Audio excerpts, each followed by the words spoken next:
રાજ્ય વ્યય નિરીક્ષકની એક પ્રિલિમ પરીક્ષા યોજાઈ, જેમાં 15 ફેબ્રુઆરીની આસપાસ આ પરીક્ષાનું પરિણામ આવશે.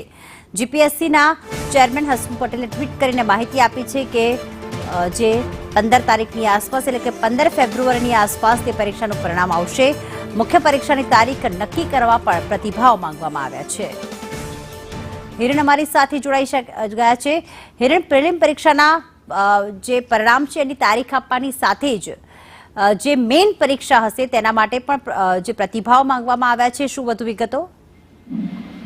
10 દિવસ પહેલા આ મુખ્ય વેરા નિરીક્ષકની પરીક્ષાની જે છે લેવામાં આવી હતી અને એનું પરિણામ છે પ્રિલિમ પરીક્ષા, એનું પરિણામ લગભગ 15 ફેબ્રુઆરીની આસપાસ પ્રસિદ્ધ કરવામાં આવશે.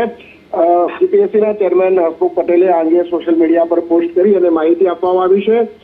આ ઉપરાંત મુખ્ય પરીક્ષા જે છે સ્ટેટ નિરીક્ષકની એની પરીક્ષા ક્યારે થવી જોઈએ એના સૂચનો પણ માંગવામાં આવ્યા છે. એનું કારણ એ પણ છે કે પોલીસ ભરતી બોર્ડની પરીક્ષાઓ અત્યારે ચાલી રહી છે.